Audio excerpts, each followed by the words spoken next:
Rain was falling. Through it, a beautiful young woman with a sword could be seen, trying to take someone down. Several people rushed up behind her, asking if she was all right. She told them she was completely fine and warned that if they heard anyone speak against her or her student, they should send that person straight to hell without mercy. The others immediately agreed, saying they understood. The narration explained that this girl was extremely dangerous. A young man called out to her, addressing her as Brother Chuyan, asking what she was staring at and telling her to hurry and help him. This young man was Chuyan, and his importance would become clear later. He agreed to help. The moment his voice reached her, the female lead glanced at him for some reason she couldn't explain. Night fell, and she rested beneath a tree, murmuring to herself in a language no one understood. She found herself thinking of Chuyan. The author had written that this girl would fall in love with Chuyan, her own student. As she thought of him, she suddenly realized something was wrong. A strange glitch flickered before her eyes. The moment it appeared, she understood. The feelings she had for Chuyan weren't actually her own. The realization hit her fully. She felt like she was simply the main character placed inside someone else's book. This world wasn't even real. A person named Guji had written this character, had written that she was the protagonist, and had also written that she would fall hopelessly in love with her own student. After writing all of this, the author had apparently realized that none of these thoughts were truly hers. They were someone else's thoughts, the thoughts of the writer who had created her. Realizing this, she grew furious, demanding to know why that person had written that she would fall for Chuyan. She insisted this wasn't her real feeling at all. Burning with anger, she declared she wouldn't let that person go. Introducing herself, her name was Vaji. She added that it didn't matter who he was. He would die. The scene shifted to reality. Coffee was being poured, and a young woman remarked that the man was a writer. They were on a blind date, and she explained that her aunt had told her he was a writer, so she wanted to know what stories he'd written. He explained that his mother had arranged many blind dates for him and that he used to make some effort for each one, but eventually grew too bored to bother. For this date, he admitted, he hadn't prepared anything at all. The girl thought to herself that she hadn't expected all writers to look this unkempt. Her impression of him had clearly soured. She asked if he was even listening to her. He coughed and then launched into a long boast. He claimed to have written many stories, that there was no better writer in the world, that he'd written enormous, sweeping stories spanning every social class. He kept rambling on. Listening to all of it, the girl became genuinely exasperated. He added that he drew inspiration from looking at his goddess. She asked if he could speak in normal human language. He replied that he was currently trying to write a fantasy novel. Hearing this, she concluded he was clearly some kind of online writer and asked how much he made a month and whether he could even cover her cab fare. He insisted he had no shortage of talent and made a great deal of profit, though in truth it wasn't much. She told him to stop. He admitted that this month he'd only earned about 10,000 yuan, then added that this was still more than she made. She laughed and said that meant he was unemployed. He protested, stunned. She thought to herself that everything about him seemed fine otherwise, but she could never start a relationship with someone unemployed. She stood and said she had something to take care of and stepped away. He told her to go ahead. He sat there wondering to himself what kind of games girls even like these days. He admitted he didn't understand any of it and reflected that if it weren't for his argument with his mother, he wouldn't have come at all, though embarrassingly he had to admit the girl was quite pretty and he did feel drawn to her, even if there was nothing he could do about it. His phone rang and he answered quickly. Comments were coming in on his story. Seeing the comments, he felt inspired and decided to keep writing, saying he wouldn't rest at all. He needed to write the next chapter. He paid for the meal, the girl had eaten for free, and left. The scene shifted. Night had fallen, and he arrived at his house, noticing the darkness since he hadn't turned on the lights. Once in his room, he knocked on his roommate's door. His roommate Yang answered, another writer like himself. The first man asked if Yang had eaten. Yang confirmed he had.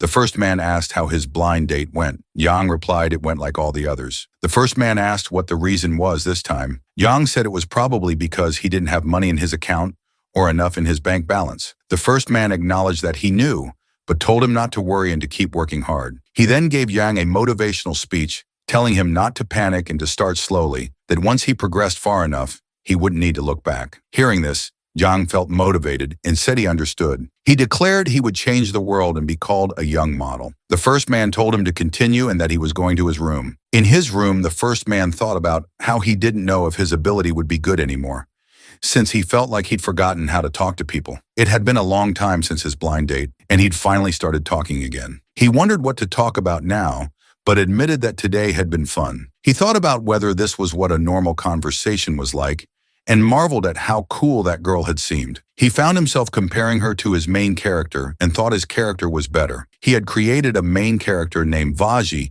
who seemed quite good and surprisingly similar to that girl in terms of attitude.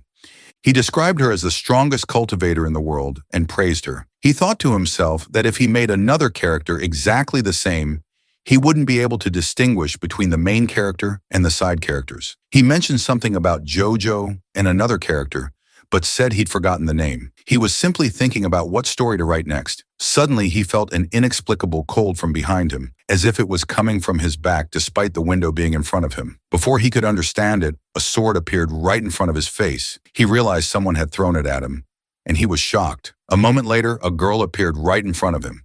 He was confused and asked who she was, but she told him that if he wrote any more, she would kill him, no matter what happened to the world or the sky. He was stunned and shocked that a girl could be here. He asked who she was.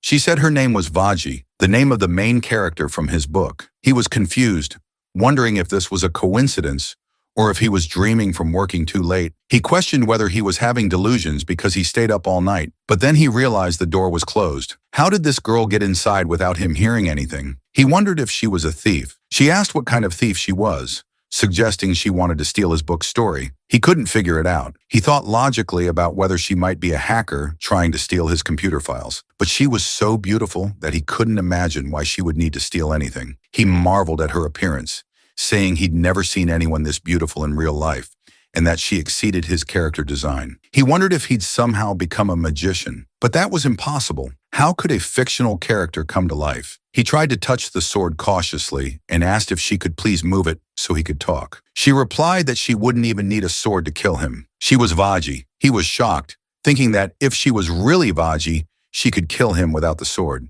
He was terrified, thinking she wanted to kill him, but couldn't quite believe it. He couldn't understand what she wanted as she circled around him. She suddenly told him to stand up. He obeyed, and she kicked him hard, sending him flying to the ground. She then went to his computer and sat down, trying to write her own story. But she didn't know how to use the computer or the keyboard. She was trying to use her energy to write. When she did, electricity shocked the computer, and she got shocked as well. He exclaimed in horror, asking what she was doing to his laptop. He realized she was trying to use her spiritual energy on the computer. He understood that she didn't know anything about the real world and was very naive. She asked how to use magical weapons and how to control her energy, how to stop the electricity in her hands, and how to write text on the screen. She had many questions. He told her to wait and asked what she wanted to write. She said she wanted him to quickly write that she had achieved everything, broken through and progressed. He refused, saying that if he wrote that, the foundation of the world would collapse. It wouldn't be logical. She told him to stop talking and just write what she said. She tried to force him to write by pointing her sword at him. He resisted, trying to push the sword aside and cool down, saying that since she was the main character, she needed to work hard without shortcuts. Hearing this, she was frightened and agreed, starting to type. As soon as he typed, something happened to the main character. She seemed to float in the air, and text appeared beside her.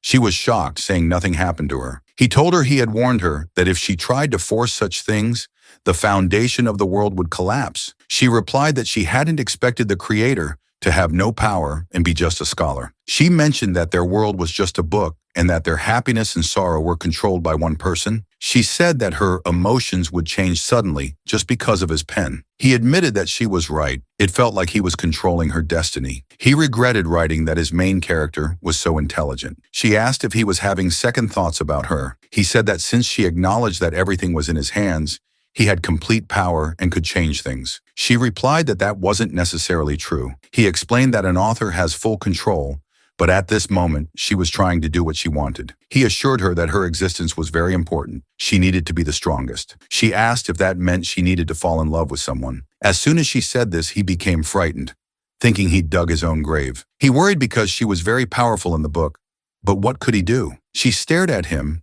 and he thought about what to do. She said that she wanted to do what she wanted, not what was written. She told him that as an author, he had influence and power, so he needed to correct the story. She was serious about this. He agreed, saying he would try to change things in the next round. She continued to stare at him. He felt like his mind would explode. She said she was telling him that she had no relationship with Chuyin. She warned him that if he wrote that story again, she would make sure he could never write again and wouldn't even deserve to be called a writer. After saying this, she disappeared suddenly. He was in shock, wondering if she had been telling the truth. He thought about how she wasn't gentle or kind at all, the opposite of how he had written her character. He was confused about how this could be happening. He thought about how he had written her character, but she was completely different. He realized that if she wanted to kill him, she could have done it easily, but she didn't because he was the creator. If she killed him, her world would end. He felt relieved that he was safe. He thanked himself for thinking of this logic, but he admitted he'd never considered this before. He was confused about what to do next. He thought about how his heroine had not only left his room but had told him to change the entire story. He wasn't scared of her. He believed she would be the strongest, but he was also a writer. He got angry and typed something dangerous, then pressed enter. The scene shifted, showing the fantasy world inside the book. Mountains were visible, and in the middle of them was his main character, Vaji, who was cultivating. She opened her eyes and thought about how that man was still writing the story. She was just a character in his book. She thought about how the whole world was just a book, and how that person could do whatever he wanted. She thought about whether this was all true or not. She accepted the reality and wondered if she should trust this creator god who could kill her, but might also help her. She thought about whether she should capture him or do something else. She didn't know, but she had made a breakthrough and entered a new realm. She thought about her next goal, exploring other lands and taking them over. Morning came, and the writer checked the reader comments on his story. He noticed people discussing the story and making bets about what would happen. He saw comments saying they hadn't expected the main character to fall in love so soon, and he was confused about how they knew this. Another commenter explained that the author had written something similar in a previous book. The writer realized that readers were betting on what would happen next.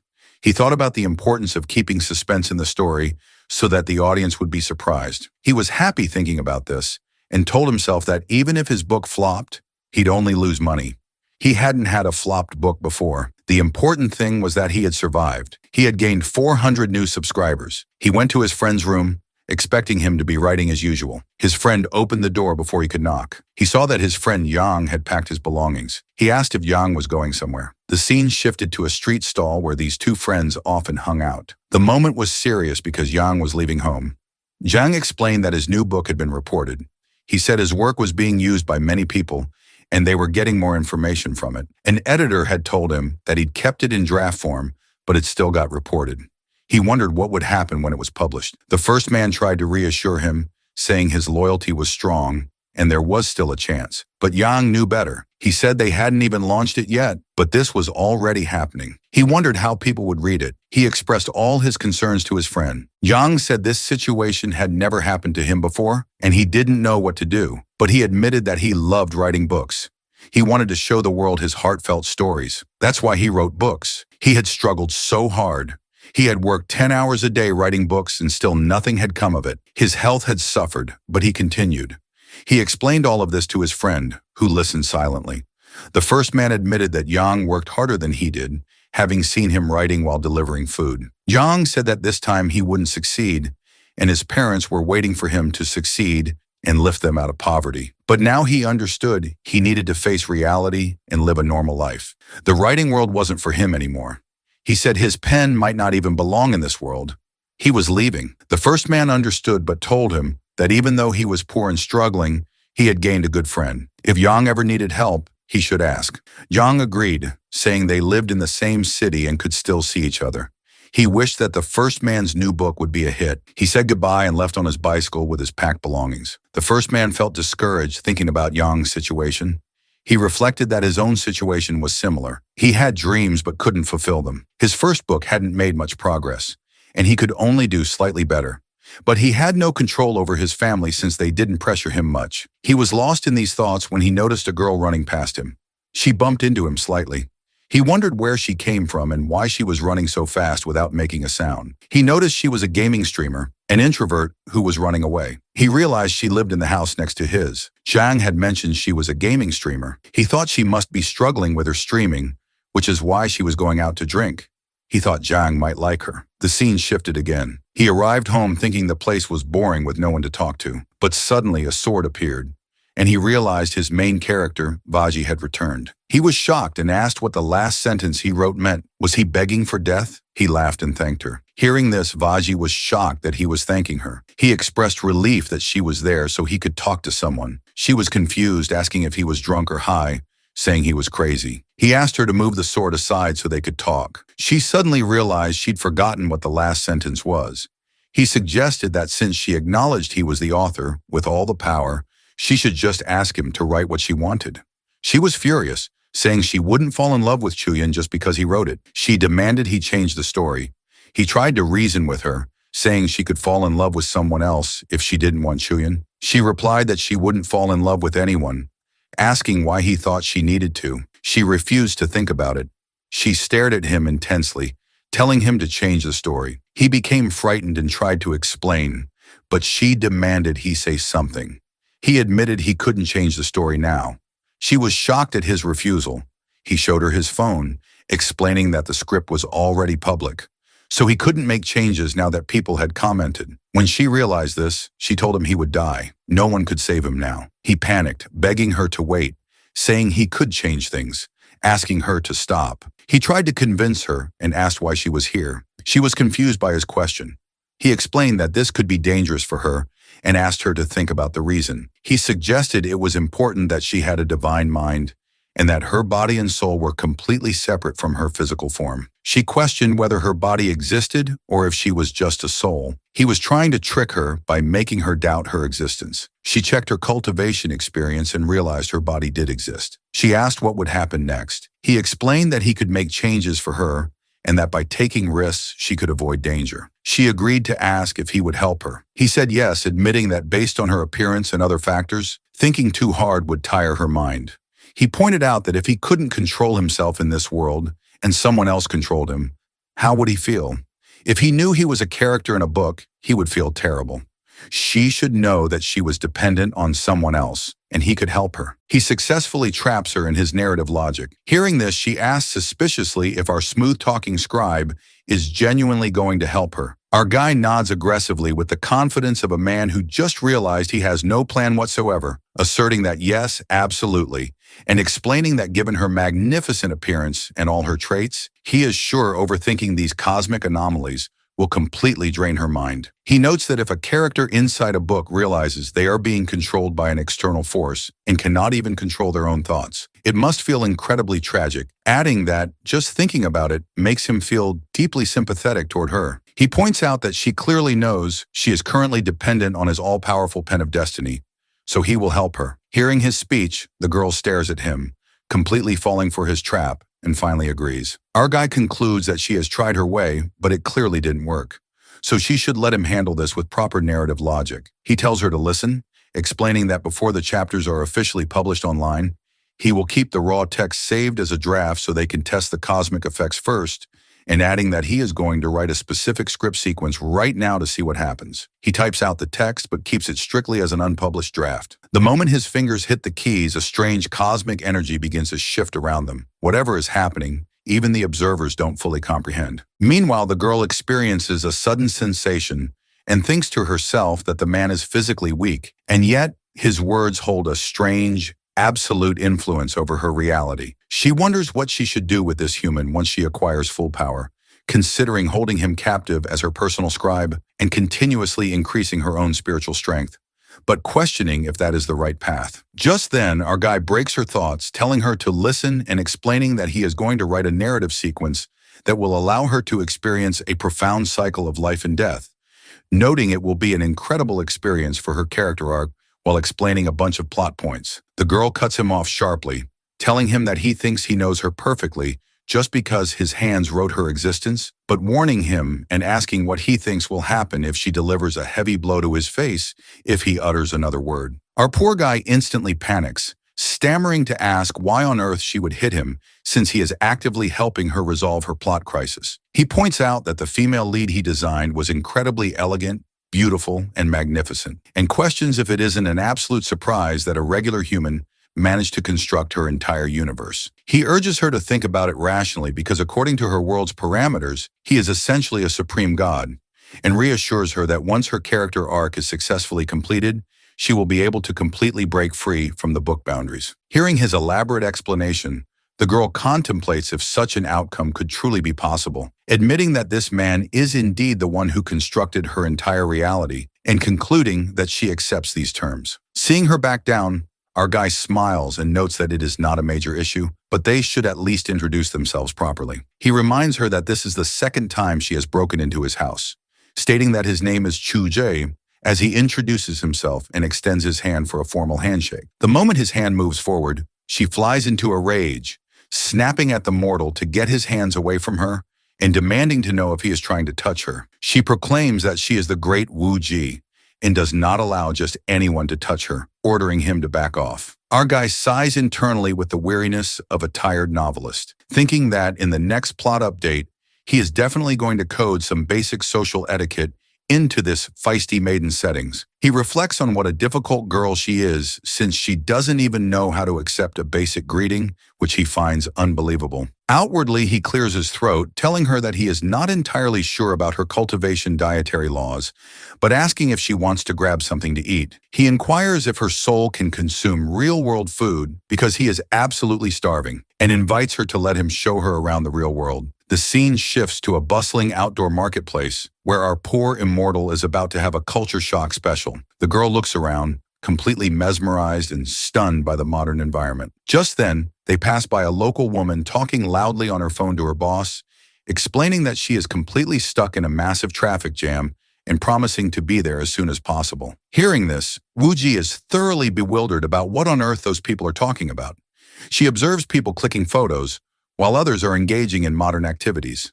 Suddenly, her eyes lock on to a casual smoker lighting up, and she gasps in awe, genuinely wondering if this ordinary mortal is secretly a powerful fire cultivator.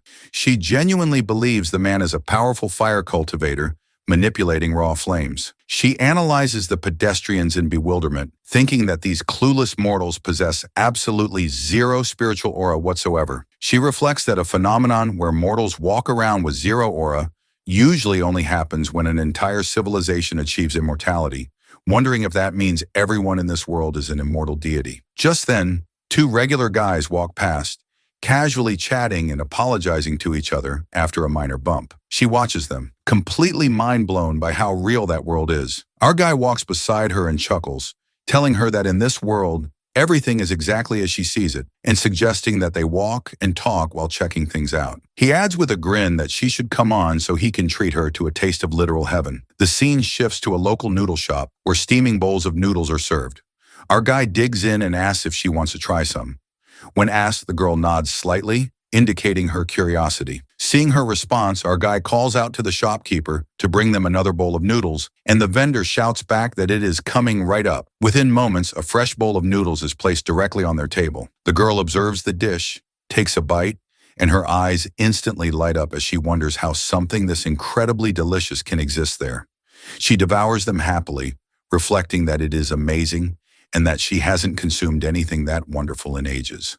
She remarks to our guy that his world is fascinating, noting that they humans consume food to sustain their physical lives, and declaring his world to be truly a treasure trove, rambling on with her cultivation perspective. She adds that in her current state, she is only at the chi cultivation stage, so she can only channel a microscopic fraction of her true energy. Our guy watches our elegant, mystical maiden slurping her noodles and thinks to himself that she literally looks like a stray kitty devouring forbidden treats. And honestly, the comparison is terrifyingly accurate. Meanwhile, a man sitting at a nearby table is staring at her intensely, completely captivated by her stunning beauty, and wondering why on earth she is wearing traditional cosplay robes in the middle of a scorching summer heatwave. Noticing his gaze, the girl fumes and whispers to our guy, asking if he didn't claim that no one would notice her there, and demanding to know why on earth that man is staring at her so intensely. When questioned, our guy explains casually that because it is the peak of summer right then,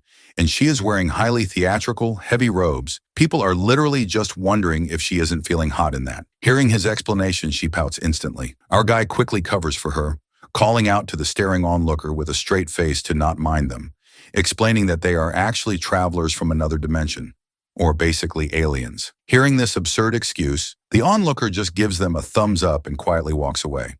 The girl blinks in pure confusion, noting that she sees that's how Earthlings roll, remarking that her mystical realm is vastly different from this chaotic human circus, explaining that in his world they can eat wherever they please, but in hers they don't have that lifestyle since food culture simply doesn't exist there. Our guy listens to her, replying warmly that he understands but that her world has its own unique grandeur since it is an ancient, mystical era. He advises her she shouldn't look down on it and reassures her that she isn't fake, but is real, and her world is completely real too. Hearing his cheesy, comforting words, the girl looks away, murmuring to this smooth talker to stop trying to butter her up and questioning why he isn't using his absolute power to bind and imprison her within his text. Our guy replies softly that it is because he is simply not that kind of person as he stands up to leave.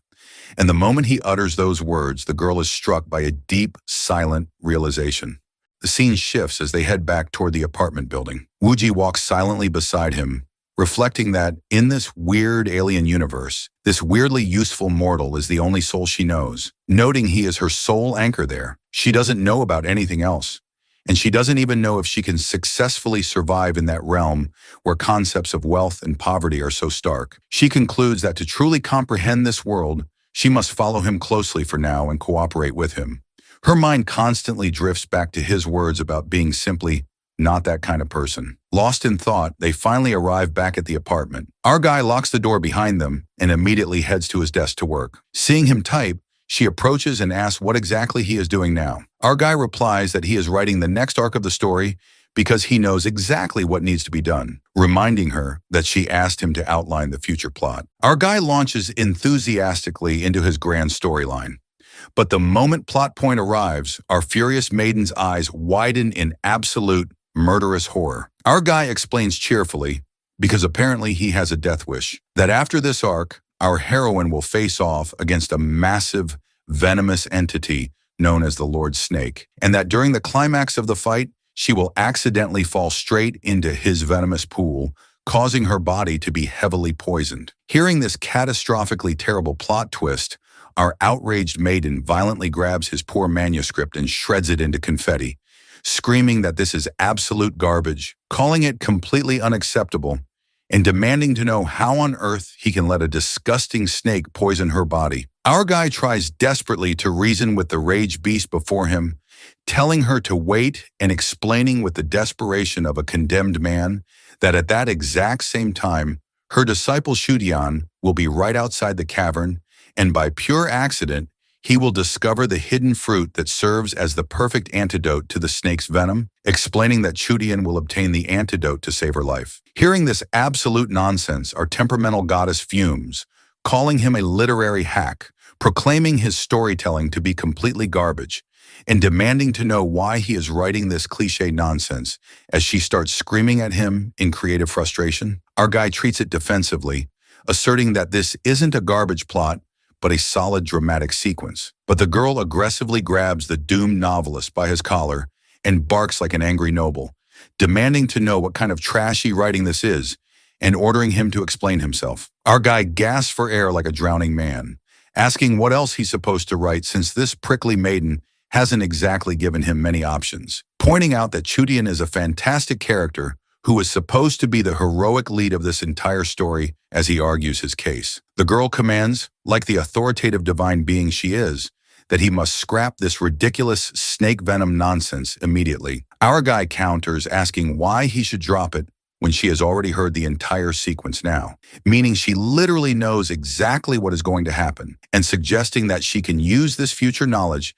to ensure the snake never manages to poison her in the first place, noting that if she remembers this plot point, he won't be able to trick her. Hearing this surprisingly decent logic, the girl stops her tantrum and ponders that, okay, maybe this makes sense, since because she now knows the future events of her world, she can actively alter the outcome before it even happens, ensuring that way that even the creator won't be able to force the plot on her. Our guy clicks his tongue and offers an alternative, suggesting he can just write that she finds the antidote herself at the very bottom of the pool, ensuring she never has to interact with her disciple for help. Hearing this, she narrows her eyes, remarking that it really feels like he is just desperately trying to avoid changing her overall story and accusing him of not being genuinely willing to help her at all. Our guy defends himself, telling her that it is her life and she should hold absolute control over it, asserting that he is merely giving his absolute best to assist her through her narrative crisis and suggesting they just see how things unfold. Wondering if perhaps this is simply destiny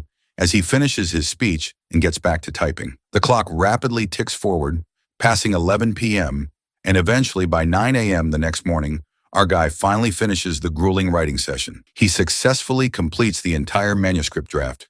Guding, his head is spinning completely. He looks up and notices the girl standing by the window, staring deeply at the morning sky. Our guy approaches her and asks what she is doing over there, wondering why she doesn't try to interact with things herself. The moment he asks, the girl looks back and murmurs that she does not know how she can interact with anything when she knows absolutely nothing about this world, explaining that before she touches anything, she needs to fully comprehend it first, worrying that she might accidentally break his objects, and bluntly pointing out that besides, he isn't even rich. Her blunt words pierce through him like a literal arrow. Our guy winces, noting that hurt, and telling her that to truly comprehend this world, she has two great options, explaining she can either read comprehensive history books or watch real-world dramas to understand human behavior. Hearing this, she ponders that books make complete sense to her, but wonders why on earth she would ever need to watch a drama. Our guy smiles, telling her to come on and let him show her, inviting her to check it out. He grabs the TV remote and presses a button. Instantly, a highly intense romantic kissing scene flashes onto the screen. Witnessing the explicit romance, our guy is completely flustered and frozen, while Wooji glares at the screen in absolute shock, demanding to know if this is what he wanted to show her. Our guy panics, insisting that no, he accidentally pressed the wrong button and telling her to hold on. He rapidly switches the channel, landing on an intense action movie where soldiers are screaming to fire. Hearing the sounds of warfare, the girl instantly channels her spiritual energy, getting ready to launch a destructive counterattack at the TV. Our guy screams for her to hold on and stop, explaining that they are just acting and nothing is actually happening since it's not a real war, lamenting that traveling outside with her is going to be a massive headache, and pleading with her to promise him that she won't go outside unsupervised as he explains the situation to her. The girl huffs, declaring that she is absolutely not watching this television machine anymore, and ordering him to just get her the history books because that will be far better. Seeing her preference, our guy quickly pulls out his phone and places an online order for the books. Observing his actions, the girl asks curiously if those books are far away and wonders if they are going to fly there on a spiritual flying sword, having no concept of modern delivery systems. Our guy scratches his neck, telling her that this world functions very differently and noting she will see.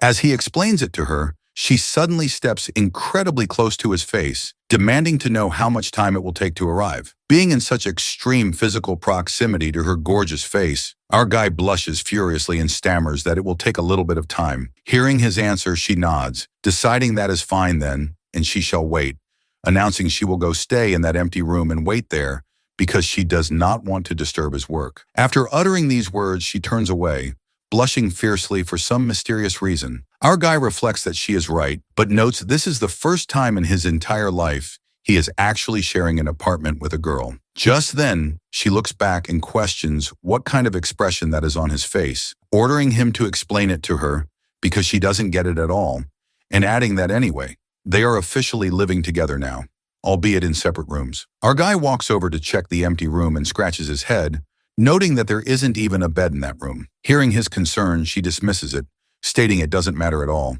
The scene shifts to the deep night. We are shown the girl sitting cross-legged in the empty room, completely focused on her spiritual cultivation. Meanwhile, our guy is tossing and turning in his bed, unable to sleep, keeping his thoughts on the gorgeous girl living right across the hall and berating himself that such a beautiful lady is staying under his roof while she is all the way in the other room, and he is just a certified lonely guy. Simultaneously, the girl is cultivating, but her mind is also drifting, reflecting that this is the first time in her existence she is sharing a living space with a real human. Truly, both of them are reflecting on the exact same existential thought, with our guy thinking that he is literally living with the heroine of his own book, while the girl thinks that she is currently living under the same roof as her creator god. Morning eventually arrives. Our guy wakes up, goes to the bathroom, and starts freshening up, completing his morning routine and feeling completely re-energized. After 2 days of being completely offline and grinding nonstop to finalize his work, he rejoices that he was offline for a straight 48 hours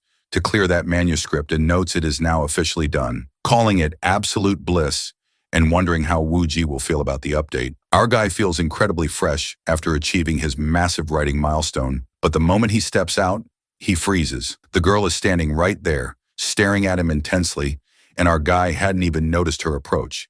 He gasps, questioning what she is doing there, and asking why she didn't make a single sound. Wooji ignores his panic and commands him to move to the side a bit. Our guy stammers that there is just a towel and a toothbrush here and nothing else. Hearing this, she asks curiously what exactly a toothbrush is. Based on her urgent expressions, it's highly obvious she urgently needs to use the restroom. Our guy explains that she puts it in her mouth like that to clean her teeth, guessing she has never seen her use one before. Hearing his explanation, she flies into a pure misunderstanding rage, screaming that he just had that object inside his mouth, and now he wants to put it inside hers. She furiously grabs him by his collar, hoists him up, and throws him completely out of the bathroom, barking at him to get out of there right now. After slamming the door, she rushes inside. Our poor guy crashes onto the floor outside, groaning that he was just explaining how the object functions, clarifying he was obviously going to buy a brand new one for her, and asking why she threw him. In reality, the poor girl desperately needed to relieve herself because of the heavy real-world food she consumed the previous night, but our guy completely misread the situation. Once his brain fully registers what just happened, he slaps his forehead, realizing he totally forgot she ate a massive bowl of noodles the night before, calling himself an absolute idiot, noting that to digest real food, a human body obviously needs to use the restroom, and worrying about what will happen if she gets completely fed up and leaves him. Shaking off his panic, our guy realizes he needs to grab some essential supplies for her, so he quickly heads out to the market. A while later, the girl steps out of the bathroom and notices that the apartment is completely silent. Her creator is nowhere to be found. She panics internally, wondering if he got genuinely angry at her and guessing perhaps she crossed the line.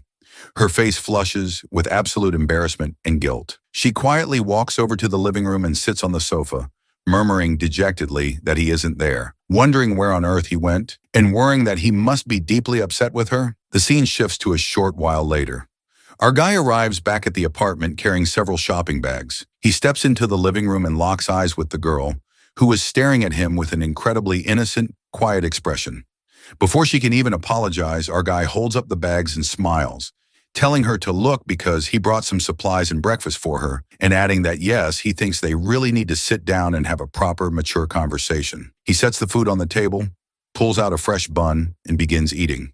He addresses her seriously, telling her to look because he has officially written out the entire plotline, and warning her that she cannot just go around bullying and throwing people, reminding her that he is a good guy. He continues that they need to establish some ground rules, noting he knows she believes her entire destiny is written by his hand, and explaining that because of that responsibility, he accepts that he must treat her character with absolute care. However, he adds that she also needs to take structural responsibility, warning her that she cannot just physically assault him whenever she pleases, reassuring her that he doesn't want her to feel trapped by his pen, and explaining that he doesn't expect her to respect him blindly just because he is her creator, but emphasizing that they must maintain mutual respect for each other. Our guy was genuinely upset because she kept physically launching him around whenever she lost her temper. Hearing his heartfelt speech, the girl looks down guiltily and softly mutters that she is sorry and will find a way to repay him for everything. Our guy replies that if she wants to stay in this realm, she must thoroughly observe, comprehend, and adapt to the laws of this world. He lays down several essential conditions for her. She asks for an example, and our guy explains that, for example, she must respect the modern societal laws, and she desperately needs a proper change of clothes, among other things, concluding she has to start living like a modern human. Following his advice, the girl logs onto an online shopping platform to check out modern fashion. But the moment her eyes scan the prices and the explicit styles of modern clothing, she is completely scandalized. She gasps in absolute horror at those kinds of outfits, asking if he is seriously telling her that women wear those skimpy clothes in this world. She fails to comprehend modern fashion, thinking it is completely absurd, but reasons that perhaps this world functions on completely different parameters than hers, so this must be considered normal there. She turns to our guy and commands him to go bring her those clothes, adding that as for the financial cost, she will fully repay him later with interest, telling him to consider it a formal loan. Our guy raises an eyebrow, agreeing that is fine, but asking how exactly she is planning to repay him wanting to know her plan. Before she can respond, our guy cuts in, explaining that she cannot just cross back over to her universe, grab mystical treasures, and bring them there to sell because her physical body isn't even here, since this manifestation is purely her spiritual soul, telling her she needs to understand that. Hearing his point, she pouts in frustration. Our guy continues that furthermore, her sword and her current robes are literally just a spiritual illusion constructed by her aura, warning it would be entirely unlawful for this world if she brought fictional artifacts to sell there.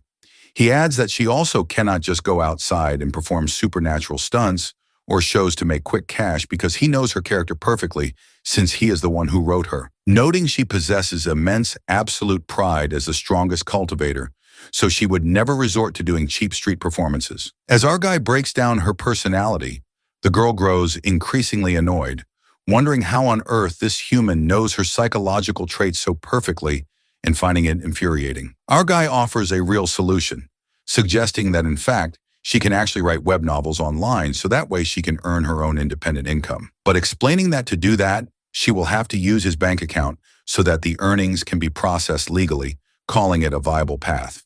However, he explains that to register for anything official, she strictly needs a legal identification card. The girl blinks, wondering if an identification card is like a life tablet or a sec token. Our guy nods, confirming that exactly. Just like a status token in her world, it is an absolute necessity, adding that without a card, whether an Aadhaar card or an ID card, she cannot perform a single legal activity in this world, warning that navigating this realm without one will be a total disaster, and noting that obtaining one legally for a manifested character is incredibly difficult. Hearing the obstacle, the girl suggests if they cannot simply purchase a status card with money, or perhaps just take someone else's card. Our guy scoffs, asking if she is telling him that people in her universe can just casually swap status tokens and life tablets like that. The girl looks away, admitting that is true and noting she understands she needs to learn the rules. Our guy points out that the real question is whether she can actually write a compelling story. The girl fires back that that part is fine, but counters that the real question is whether he can actually afford to maintain her living expenses until her book starts generating profit, demanding to know if he possesses enough funds to sustain them. Hearing her blunt financial question, our poor guy goes into absolute shock, contemplating grimly that if his novel career completely tanks, he guesses he will literally have to go work a grueling shift at a factory to feed them.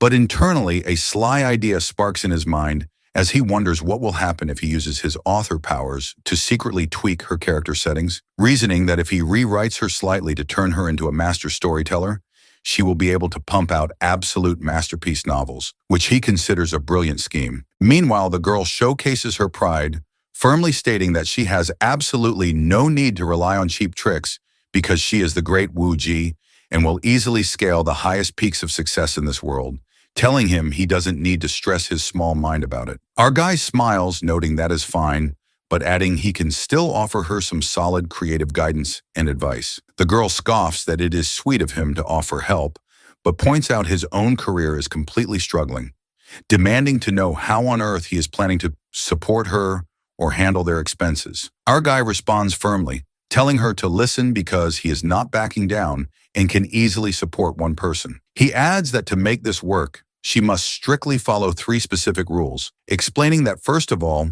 she does not need to hover around him or follow him everywhere all day, since she needs to focus on her own independent path and take care of herself. Second, she must adapt. And third, she must do something that allows her to break free from the narrative boundaries of her book, asking if she understands. Our guy delivers these deep truths to her, adding that he is telling her the absolute reality of this world and noting that to survive there, she must put in real effort. The girl finally nods in agreement, deciding that is fine and asking why not, but insisting that before anything else, they must go acquire those clothes for her immediately, urging him to go quickly. Our guy sighs, agreeing that it is fine, but reminding her to remember to consider this shopping trip as a strict personal loan. The girl smirks that she has got it loud and clear. With that, they prepare to head out to the commercial market, with the girl feeling thoroughly pleased as she thinks that it is excellent that her creator is cooperating and they are now going to get her modern attire. The scene shifts to a bustling clothing boutique in the city. The market is completely packed with crowds. The moment they step inside the shop,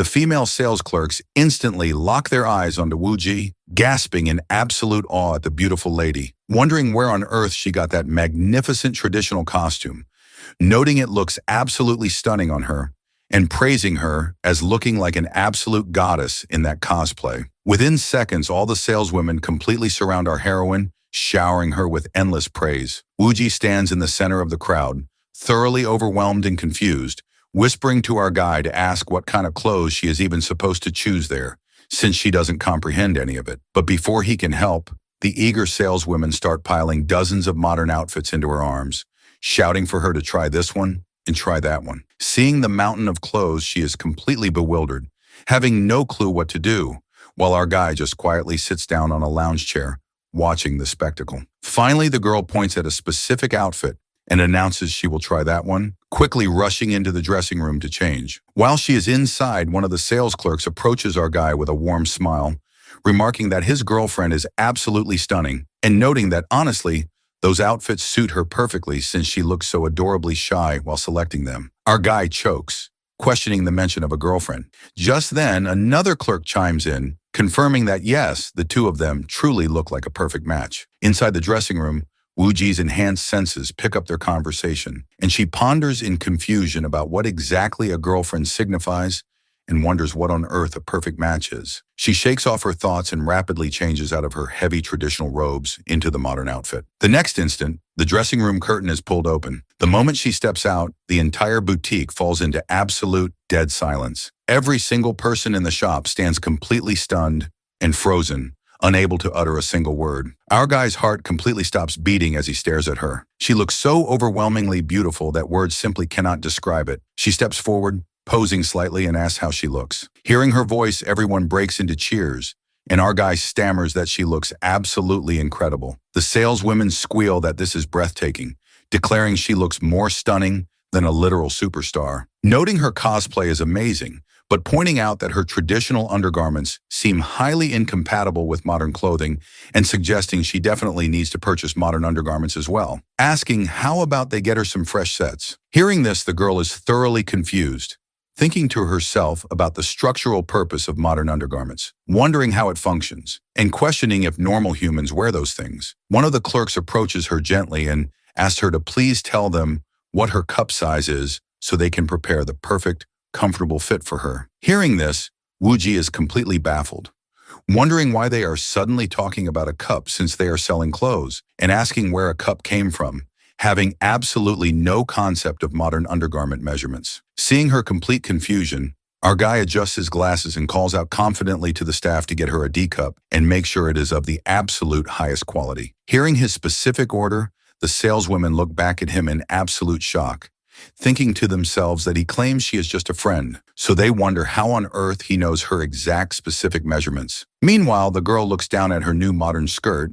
and murmurs uncomfortably that those modern clothes expose too much of her legs, feeling like everyone will look at her, and noting that she notices people here wear fabric sleeves on their feet, asking if she should purchase those socks as well. Our guy chuckles, telling her that, yeah, sure, she can buy whatever she needs since he is the one footed with the bill anyway. The scene shifts to a short while later outside the commercial boutique. Our duo is walking down the street, and the girl looks thoroughly uncomfortable and awkward in her new modern attire, while our guy is walking beside her, thoroughly mesmerized, thinking that it was worth every single cent and was totally worth it. He keeps stealing glances at her.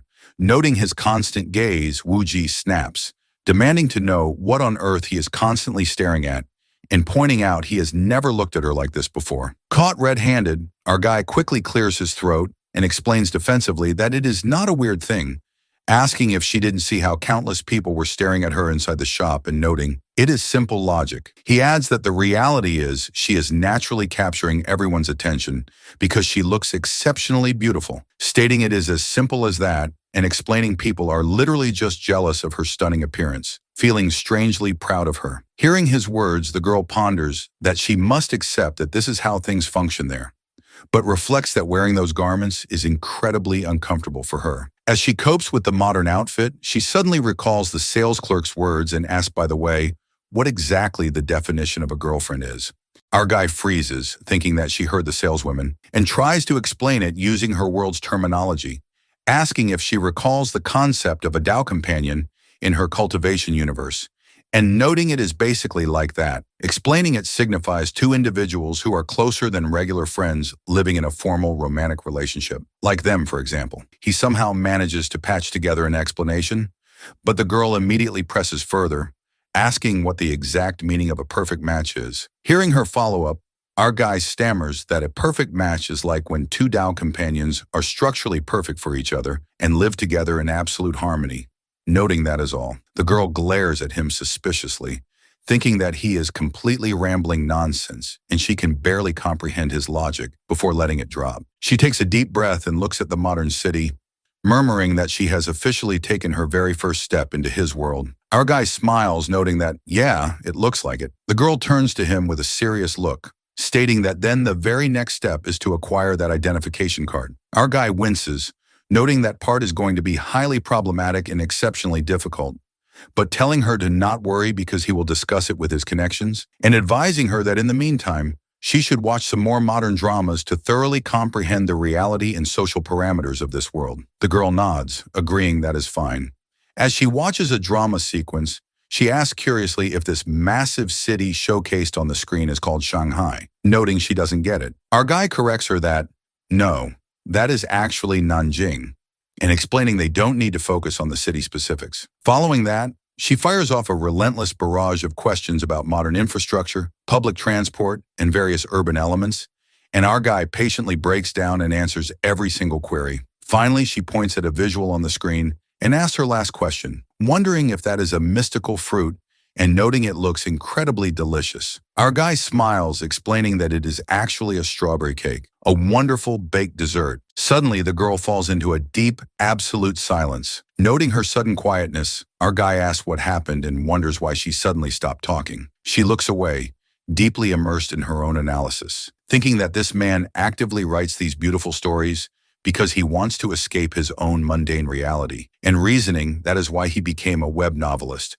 so that his readers can experience the grand emotions he creates. The girl applies her own profound psychological analysis to our protagonist, resolving internally that she must scale the absolute highest boundaries of power. Our guy breaks her silence, asking if she is all right and wondering why she suddenly stopped asking questions.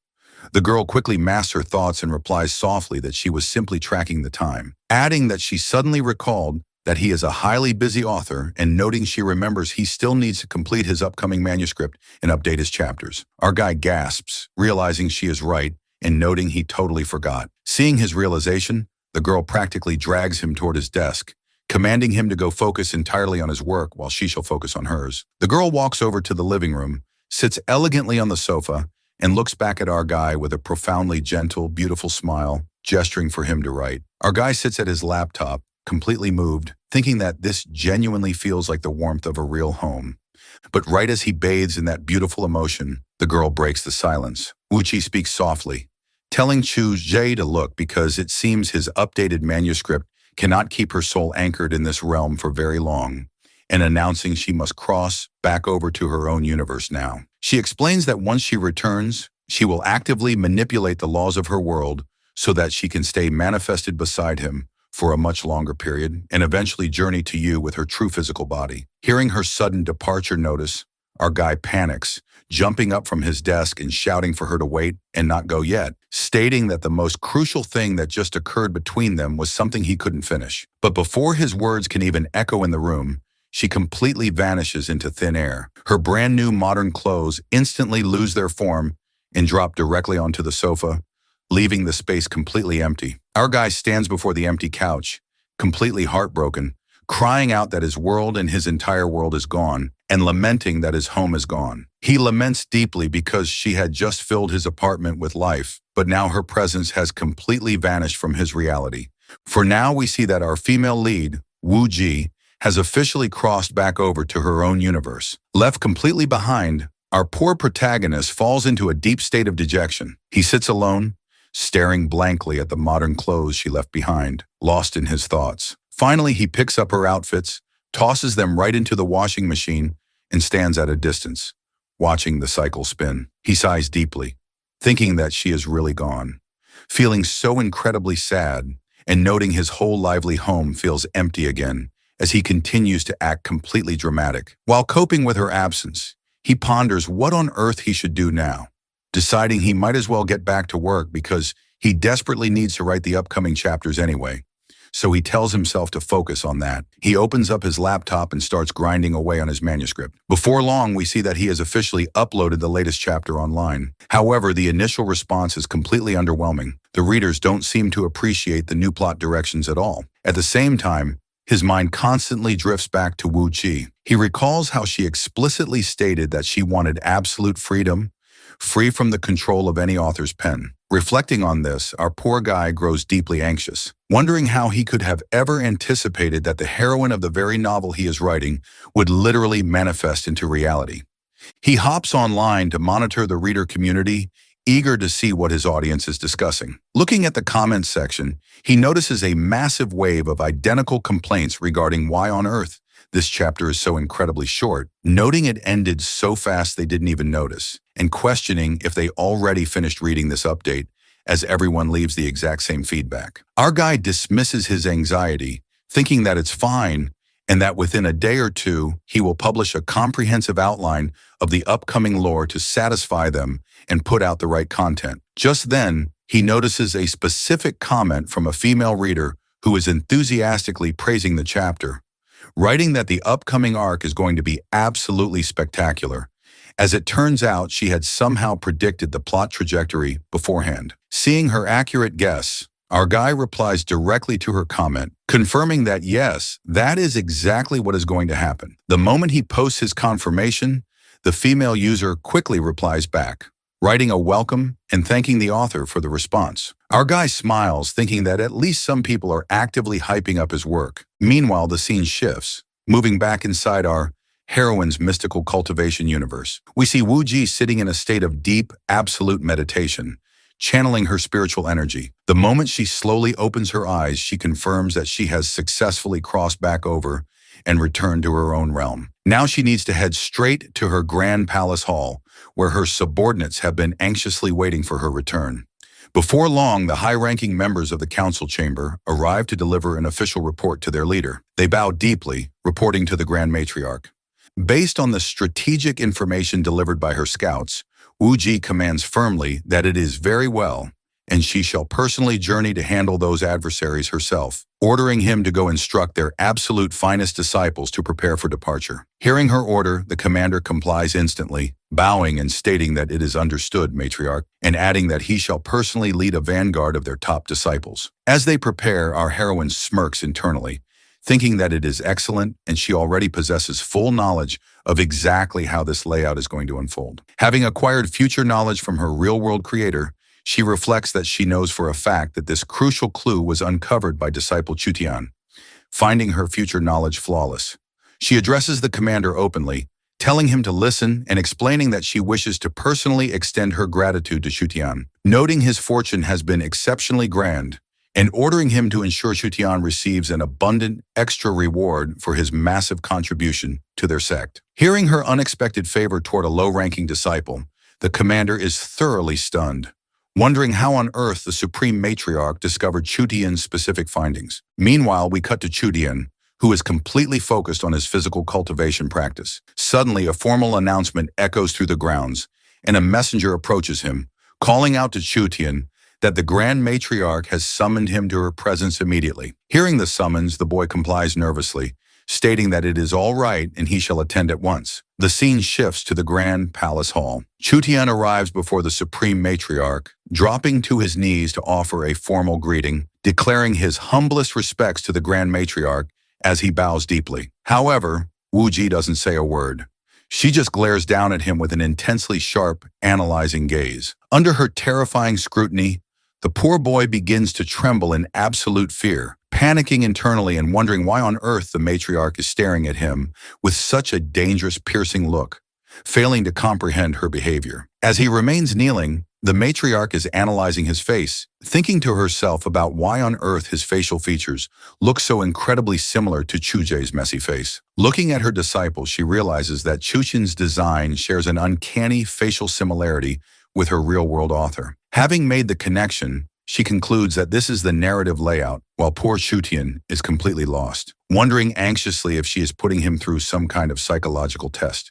Finally, Wu Ji breaks the silence, declaring openly that he has successfully uncovered a vital clue regarding their adversaries, calling it a massive contribution to their sect and asking what he desires as his official reward. Chutian politely declines, bowing and stating that he dares not accept a grand reward for merely fulfilling his duty. Wu Ji replies that it is very well and explains that in that case, she shall grant him absolute access to the third floor of the Sacred Sutra Library, noting he is permitted to study all their ancient techniques for a full 7 days, but reminding him that his access expires strictly after 7 days. Hearing this magnificent reward, the surrounding elders and guards gasp in absolute shock, whispering about what an incredibly grand reward it is for a low-ranking disciple, leaving everyone completely mind-blown. Chutian bows frantically, expressing his immense gratitude to the matriarch. Seeing his reaction, Wu Ji smirks internally, completely pleased, while Chutian is practically floating with absolute joy. Furthermore,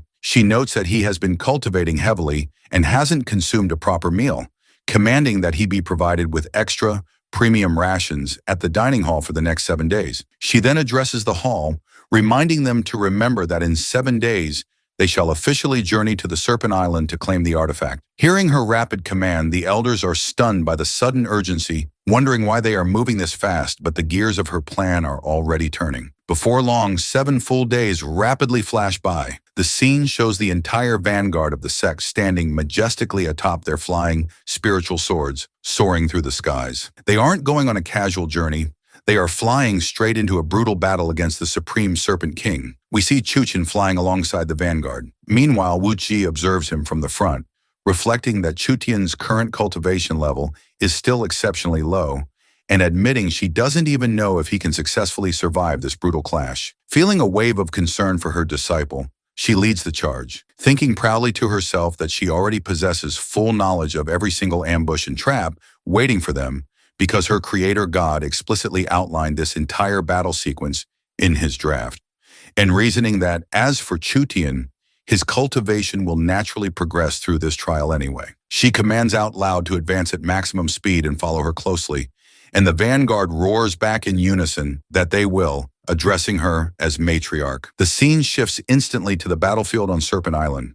Our heroine has led her forces directly to the vilest lair of the primary antagonist. Inside the damp cavern, the main villain is currently performing a deep spiritual meditation, attempting to force a major breakthrough in his cultivation. However, before he can finalize his ascension, Wu Ji crashes through his defenses, unleashing a wave of energy that completely shatters his cultivation formation. She draws her radiant sword and launches a swift, devastating attack to seize the artifact. Even though she knows the entire sequence beforehand, thanks to her author's script, a sudden, massive spiritual hand materializes out of the darkness, lunging dangerously close to her shoulder. Meanwhile, the scene shifts back to reality, where our author has just officially published this exact cliffhanger online. This unexpected twist was a deliberate storytelling choice, even though it deviated from his regular outline. The moment the chapter goes live, the readers explode in anger, flooding his section with negative comments about what a garbage episode it is, calling it a completely stupid cliffhanger, and demanding to know why. Our guy defends his choice, reasoning that if he didn't create this intense cliffhanger, he wonders how else he is supposed to set up the grand climax for the next chapter, calling it basic narrative pacing and comparing it to how the author of Jujutsu Kaisen deliberately chose to end Gojo just to progress the overarching plot, admitting that honestly he is deeply sad about Gojo's demise too, but explaining that as a writer, he understands the necessity. The scene cuts back to the cavern, where the monstrous villain reveals himself, trapping our matriarch in his gaze. As he extends his massive hand, Wu Ji drives her radiant sword straight into his palm. Pierced by her blade, the villain laughs maniacally, addressing her as Grand Matriarch Wu Ji, and marveling at what an intoxicating spiritual fragrance radiates from her physical body, declaring this is going to be incredibly exquisite and telling her to just wait and see what he does to her. Hearing his vile boasting, Wu Ji counters coldly, asking if he even comprehends his own pathetic state, telling him to look at himself and demanding to know why he doesn't reveal his true disgusting form already. Hearing her mockery, the antagonist steps out of the shadows, revealing himself as the supreme poison serpent lord. He laughs mockingly at her words. Wuji snarls that despite his status as a high-level villain, he appears exceptionally weak to her eyes, telling him to listen to her and explaining she journeyed there today, knowing he has been hiding in this cavern for a full day, desperately attempting to force a breakthrough. She points out that, however, he completely failed his ascension, his defensive formation was delayed, and she has already utterly destroyed it, declaring that now it is only a matter of time before she completely subjugates him, and warning that once she shatters his remaining core, he will have no choice but to obey her commands. Hearing her deliver a flawless breakdown of his secret schedule, the poison serpent lord goes into absolute shock, panicking internally and wondering how on earth this girl possesses intimate knowledge of his exact cultivation state, questioning if she has been covertly monitoring his every move, or if this is a massive tactical trap orchestrated by her sect. He sneers out loud, addressing her as Sect Master Wu Ji, and noting she seems to possess an uncanny foresight, but asserting that in the laws of cultivation, the one who strikes first claims absolute victory. Wu Ji smiles mockingly, calling it fascinating, and noting he struck first, but declaring his efforts are entirely useless, ordering him to hand over the core immediately so she might spare it. The moment she speaks, she launches her assault, declaring that his very life now belongs to her. Caught in her trap, the villain is thrown into absolute panic, unable to find a countermeasure. In a desperate bid, he hurls a massive spiritual blade straight at her chest, but her physical form completely vanishes into thin air. The poison serpent lord gasps in bewilderment, wondering where she went, asking how she anticipated his attack, and questioning if she can literally teleport at will. Suddenly, a radiant explosion of spiritual butterflies erupts throughout the cavern, followed by a massive earth-shattering blast. The devastating explosion completely wrecks the cavern, throwing the villain into absolute chaos. Amidst the smoke, a horrific scream echoes as the villain's physical body is completely obliterated by the blast. Blood splatters across the stone floor. Surviving purely as a floating spiritual soul,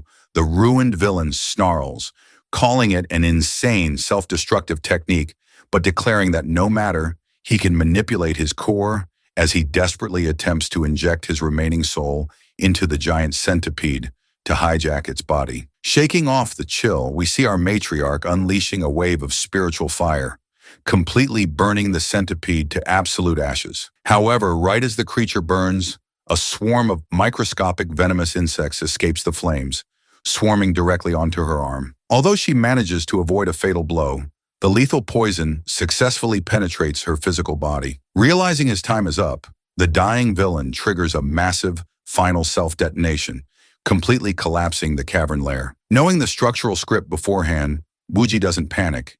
She swiftly leaps away from the collapsing rocks and dives straight into the depths of the surrounding cavern pool. She holds intimate knowledge that the ultimate antidote is hidden right at the center of the deep pool, contained within a rare mystical mushroom. However, the moment she submerges into the deep water, the lethal poison takes a severe toll on her body. The phantom voice of the villain echoes in her mind, mocking that he shall return to seize her magnificent body and completely ruin her existence. Submerged in the dark waters, our heroine groans internally that the poison is spreading rapidly, cursing the situation.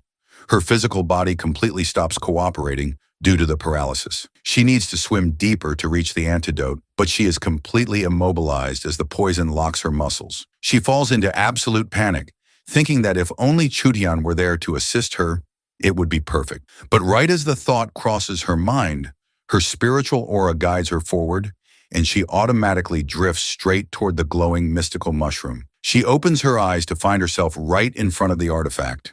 She reaches out, plucks the mushroom, and consumes it instantly to neutralize the lethal toxin, relieving herself as she thinks that, thank goodness, she survived, before swimming back to the surface. Moments later, the scene cuts to the outer shores, where Chutian is frantically calling out to the matriarch, searching for her anxiously. Meanwhile, Wuji is sitting on a rock, quietly focused on her internal meditation to completely purge the remaining poison. Chutian approaches her and bows deeply, asking if she is harmed. Wuji opens her eyes and replies calmly that she was temporarily affected by the serpent's venom, but is currently neutralizing it, telling him to not worry. Chudian sighs in relief, but then Wuji smirks and adds that furthermore, she knows for a fact that he possesses a rare snakebite fruit hidden safely inside his right pocket, which contains properties capable of curing her poison, ordering him to keep his precious fruit for yourself and asking if that is understood. Hearing her words, the boy is completely dumbfounded about how on earth the matriarch knew exactly what was inside his pocket. Our heroine just wears a knowing smile as she looks at his shocked face. Chutin stammers that it is very well and announces he shall take his leave then as he walks away. The narrator notes that for those who were eagerly expecting Chutin to dive in, save her life, and spark a massive romantic subplot between them, absolutely nothing of that sort happens because their female lead completely shut down the romance track herself, reflecting proudly that now she can stay by Chuja's side for a much longer period. The scene shifts back to the real world, where our author is looking at his monitor, facing a massive storm of angry reader comments. Our guy grumbles that this narrative outcome completely derailed from his original expectations, lamenting that his plot layout was supposed to be a standard romantic setup, but she literally refused to allow any physical contact and demanding to know how on earth he is supposed to progress the romance arc if she strictly maintains a no-touching rule. Our poor guy is practically screaming at his desk. Meanwhile, a fresh cup of coffee sits right in front of him, but the poor fellow is too stressed to even take a sip. Left completely cornered by his own character, our guy groans in frustration. Suddenly, the ambient temperature drops completely, and a freezing cold draft sweeps through the room. Our guy perks up, knowing exactly what this freezing draft signifies. She has returned. The next instant, Wuji manifests right inside his living room via spiritual teleportation. The moment she appears, she turns to him with a proud smile and declares her thanks. Our guy blinks, completely stunned, questioning if it's just a simple thank you and asking if she has any idea how badly the readers are tearing him apart in the comments right now. Right then, the window curtains begin fluttering wildly from the spiritual wind, and water starts overflowing from the kitchen sink because our messy guy left the tap running. Wuji ignores the mess and states proudly that anyway, she has successfully settled the entire serpent encounter and is entirely confident that her choices were completely correct, noting she knows exactly what he wrote in his draft as she addresses him directly. Our guy is busy drying his dishes, muttering that it is fine and whatever. He looks at her and asks if, by the way, she was heavily poisoned during the climax, wondering if she is completely healed and asking if she got hurt anywhere. Hearing his concern, she replies softly that no, it was exceptionally easy, adding that frankly, throughout her entire vanguard, there wasn't a single person besides Shutian who even bothered to check on her condition. She notes that in that regard, his character behavior is quite similar to his, explaining that even though he is the one writing his actions, that character still possesses an independent presence, and expressing her belief that his character should be granted more autonomy over his own thoughts. She shares her observations about her universe, reflecting on how her creator holds absolute control over Shutian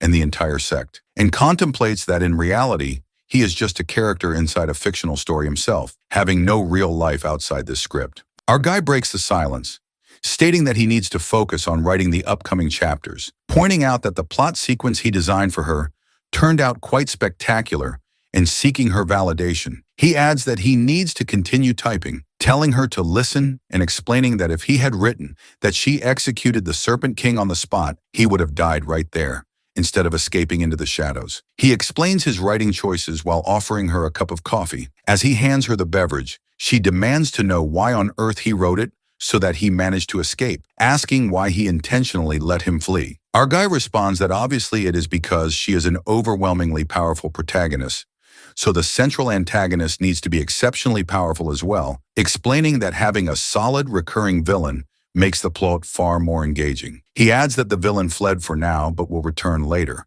pointing out that if he died on the spot, he would just have to invent a completely new villain to replace him. Hearing his explanation, she glares at him intensely, meaning a lot more brutal battles are waiting for her in the future, as she remarks coldly that he seems exceptionally proud of his author powers, holding the destiny of an entire universe in his hands, which she calls wonderful.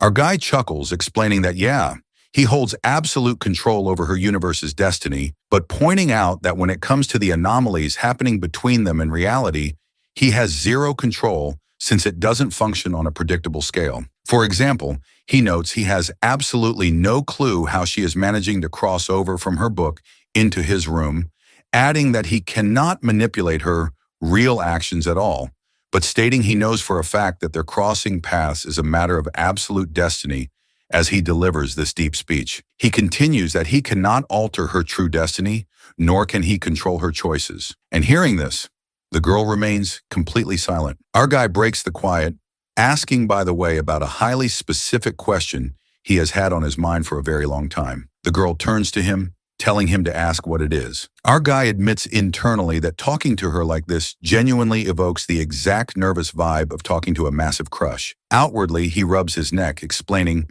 that if he utilizes her sex spiritual cultivation methods to improve his own physical body, it would be absolutely amazing.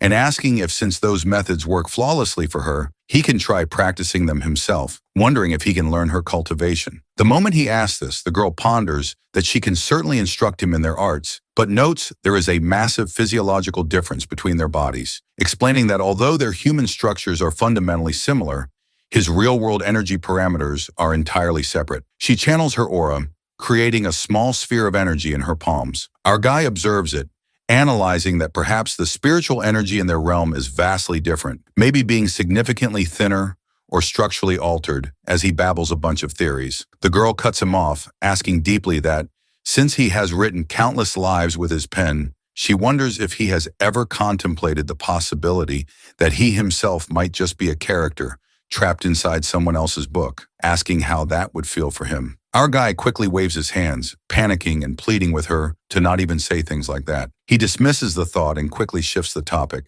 telling her to come on and asking why they don't get started with the cultivation practice, promising it is going to be an awesome experience. Our guy is eager to learn cultivation and witness her spiritual energy. The girl approaches him, asking where he even acquired this sudden desire. Our guy replies that it is just that his world is filled with people who fill their minds with nonsense.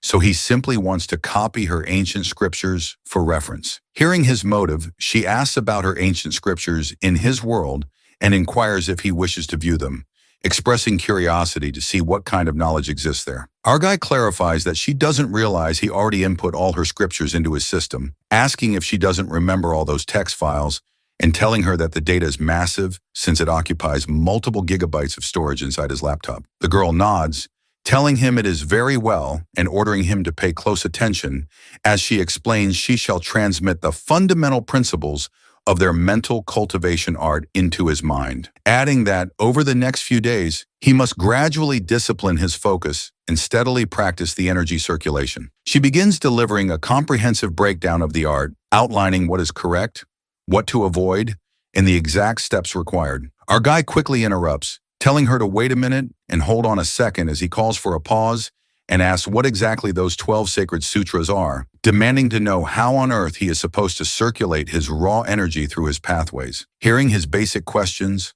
the girl grows intensely irritated, thinking that he is the literal author who wrote their entire scripture lore. So she wonders why on earth he is asking her how to circulate energy. She snaps out loud, telling him to seriously listen to her and warning him to not dare complain if she physically disciplines, strikes, or bullies him later, explaining it is because he is the sole author who constructed their entire universe, and pointing out that their entire reality rests in his hands. So she questions how he can claim he doesn't know, adding that if it were anyone else standing in her place, they would have beaten him to a pulp by now. With an absolute attitude, she delivers a sudden, stinging slap right across his face. Our poor guy rubs his cheek, thinking in bewilderment about how strange it is that her physical strike didn't actually cause him much pain, marveling that her fragrance is absolutely heavenly and calling it absolute bliss. Even after getting slapped, the absolute lonely guy is completely focused on her scent. Meanwhile, the girl shifts her gaze across the room, and suddenly her eyes lock onto the laundry rack. She freezes in absolute pure shock. Hanging directly on the rack are her freshly washed garments, including her highly private, intimate modern undergarments. We see our heroine flushing a deep, fiery red, stammering in her mind about how this can be, recalling that when she crossed over to her world, she left her private garments right there in his room, wondering if he looked at them and questioning if he did something indecent with them. She reflects that she has absolutely no clue what he did and cannot even bring herself to ask him directly, but notes that, however, he was the one who went out of his way to wash them for her, wondering how she can physically punish a man who acts this profoundly kind toward her. She turns to him, deeply embarrassed, and mutters softly that he has absolutely no need to wash those specific garments for her in the future, asking if that is understood, and announcing she shall handle her own laundry from now on. Our guy looks at her pouting face, thoroughly confused, wondering what on earth is wrong with her suddenly, failing to comprehend her embarrassment, while his mind wanders into bizarre, random lines of thought. Suddenly, the girl's embarrassment turns into absolute defensive anger. She glares at him with pure rage, and our guy panics internally, worrying that she is coming at him with that terrifying look again and wondering what he should do. But right as he braces for impact, she looks at him with a surprisingly gentle, quiet gaze. Our guy stands perfectly still. Meanwhile, the girl is reflecting on their dynamic, thinking that a solitary young man and a beautiful maiden sharing a closed living space makes her wonder if this arrangement is truly proper. But deciding it is perfectly fine, and resolving she shall not overthink these mundane matters, since everything is completely fine. She continuously reassures herself in her mind that everything is fine and everything is safe. She turns to him and adds to, not worry, explaining that from now on, whenever she prepares to cross back over to her universe, she shall simply change back into her traditional robes beforehand. Noting her mind was simply scattered and confused this time. Hearing her reassurance, our guy nods, agreeing that is fine and sounds good. The girl adds that furthermore, they must strictly practice financial economy and save their money. Our guy counters quickly, pleading with her to not fill her mind with those financial anxieties and telling her to not stress herself about money at all. Our guy reassures her, adding that as for his novel career, the upcoming chapters are going to be officially published online very soon, noting he possesses some solid personal savings and fresh royalties will be rolling in shortly. So the reality is she has absolutely zero need to worry about expenses because he can easily afford to maintain their lifestyle. Hearing his financial assurance, the girl looks at him skeptically, muttering that she strongly suspects his real motive is simply a desire to see her dressed up in those modern outfits, and admitting she has absolutely no clue what hidden schemes he is plotting with those clothes. The moment the words leave her mouth, our guy explodes in protest, screaming what on earth he would even scheme with a pile of clothes, asking how she can say something like that, demanding to know what she is even implying, and questioning if she honestly believes he is a certified pervert. Our guy screams at the top of his lungs. Outside the window, a pair of birds flutter away from his loud shouting. Internally, our guy grumbles that her mind is filled with the most bizarre, distorted ideas about him. At the same time, the girl reflects on his reaction, realizing that his words actually make complete sense, concluding she shouldn't unleash her temper so easily, and admitting her anger threshold is way too volatile. Meanwhile, our guy relaxes, thinking thank goodness that at least she returned to reality safely, and wondering if she will have to journey for an extended business trip within her novel lore later. He wears a soft smile and gazes at her affectionately. Noting his look, the girl snaps, demanding to know why on earth he is smiling like an idiot. Our guy charms her away, unable to find an answer, and quickly shuts his mouth. As time progresses, her clothes on the rack dry completely. The girl changes back into her proper attire and sits down across from him. Having settled down, she delivers a sarcastic jab, remarking that a man like him has officially successfully transformed into the primary villain of his own book, calling him a complete antagonist. Our guy retorts proudly that he is the absolute main character of his own life journey. He adds that a man is always the undisputed protagonist in the face of an adversary. The girl rolls her eyes, noting it genuinely feels like his disciple Chutian is a far superior entity compared to him, explaining that he is performing exceptionally well in the plot, far better than his creator. Hearing her praise for Chutian, our guy panics instantly, warning her that is absolutely not the case, telling her to listen and explaining that Chutian holds absolutely zero romantic feelings toward her in the current script, so advising her to not overthink it and pleading with her to please not go back to her world and physically discipline or thrash the poor boy. Our guy is genuinely terrified for Chutian because the boy is completely innocent and clueless about the situation, but the girl just smirks, stating that yes, she knows. Internally, she plots that he completely admitted it, reasoning that if she physically disciplines Chutian later, the author won't be able to complain. Following that, she states out loud that furthermore, she requires those socks they observed at the market. Hearing her request, our guy smiles internally, thinking that it is awesome and reflecting that at least when she wears them next time, she is going to look exceptionally spectacular, finding her honestly so incredibly cute. Outwardly, the girl commands him to fold his legs and sit in a proper cross-legged posture immediately, explaining she shall now demonstrate the energy pathways to him. She prepares to outline the cultivation vessels, adding that he must maintain this continuous posture for a full 5 days, and warning that if he fails to maintain focus, she shall unleash a brutal physical punishment upon him, asking if that is understood. Hearing the strict condition, our poor guy treasures his safety and trembles in fear, thinking that he is completely doomed and wondering how on earth he is supposed to sit in this painful posture for hours. Just then, the girl leans in exceptionally close to his face to adjust his posture, remarking that by this point, his spiritual focus should have naturally locked in. Being in such extreme physical proximity to her, our poor guy freezes, staring directly into her beautiful eyes as his heart races. But the next instant, a sharp slap lands right across his face. The girl barks, demanding to know what on earth his thoughts are drifting toward and ordering him to tell her right then. Our guy rubs his face and groans, stating that his cultivation practice session is officially completed and suggesting now it is his turn to observe her energy pathways, inviting her to come on so they can get started.